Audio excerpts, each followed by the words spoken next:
For the 20 plus volt PVs I have, these two on the left were some I had ages ago, I don't know, 10 years or more. I can't remember if they're mono or poly, who knows. These are mono crystalline, and they're in shade pretty much. So we're gonna follow the wire. There's the wire. And my messy porch. And we got it draped over. This is all temporary setup. Just showing how a necessary situation can be handled quickly. This is an old trailer that's going to get demolished anyway at some point. We've just been living in it temporarily while I've been working contract. Inside the house here, and apologize for the noise.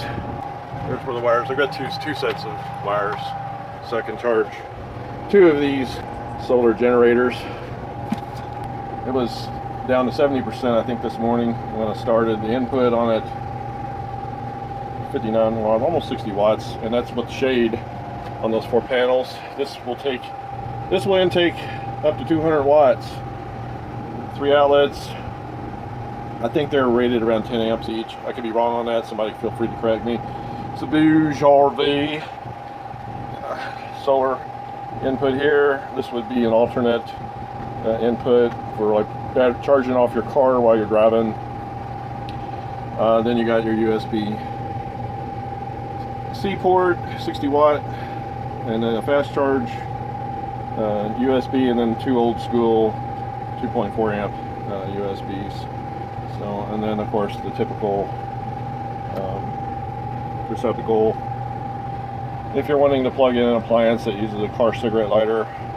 And then here you have DC volt, 12 volts out. I forgot what these type of ports are called, but I've yet to try to use any of this stuff here on this side as an output. So I'm sure there's plenty of appliances I could get that would utilize it.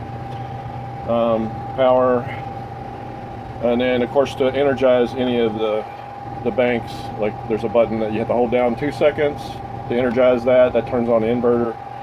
You have to do the same thing here for these USBs. You have to hold the button down for 2 seconds to energize it. Same way with the DC output, you have to hold in, like if I hold in on that, you see a little indicator. I hold back in on it, goes off.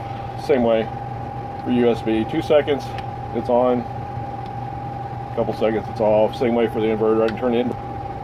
Yep, there it is. That was the fan kicking on, and then it decided it didn't need the fan because it's not drawing any power out of it. Shut those off. So anyway, you kind of get the idea. About 40 pounds ish, I believe. My website has a link to where you can get to the company that manufactures and distributes these. I mean, I've been testing them for about 2 weeks now. I've got 2 of these things. I've been alternating them and discharging them by using my computer with them, and several hours of use. And I've been pretty happy with it. So I don't think it's going to be any issue with having them as a backup. And will they keep something like a refrigerator going overnight? You bet. They'll keep a freezer going or a fridge going, you know, emergency, like if you need TV or radio, you can do that. It's a good backup system. Like I said, I've been using it for my PC, but mainly really haven't used it for any other. I have plugged it in other like lights and things like that into the plugs, and they work fine, just like you would plug something in your household wiring. So anyway, I don't want to make this too long of a video. It's not really a how-to video or a real informative video, just kind of a whet the appetite video. There's a million people out there that have done reviews on these things, and so I'm not going to compete with those folks. I can tell you this, that with the 4 panels I got on there, once full sun starts hitting them and they get up to around 200 watts, I'll probably unplug a couple of those panels because they're in parallel right now. Because it's only going to use up to 200 watts, so it's of input, and right now it's almost pushing 60. The charger, it does come with a brick charger that plugs into this port. They call it a brick, and that's what it kind of looks like. It's got 2 cords on it, one that plugs into the wall for your commercial power, and the other plugs into the unit there. 200 watts is what it takes in.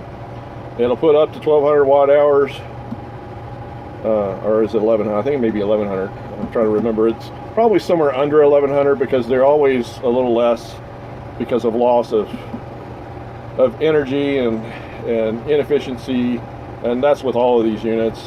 They may advertise 1200 watts or 1100 watts, and it's actually going to be something less than that. You can, as a general rule, you can multiply whatever they're rating it at by 0.9. Just do 0.9 times whatever they're saying, and then that's really the true watt hours you'd end up getting out of it. So, you know, my freezer, for instance, uses 40 watt. It's 40 watts, and that's when it's running. So it's not running all the time. I haven't measured it over the course of a long time, so I don't know. It may be averaging 25 watts for all I know an hour, which this would keep it up maybe 3 days if you're managing managing it right and trying not to open the door too often. So you could keep your food preserved if you're in a grid down situation. So it's probably a good little backup system to have. Anyway, video's already long enough. So everybody enjoy your day, and don't forget to visit my website. I'll have a little snippet of a video tagged onto this with that information. Thank you so much. www.backdoorsale.com.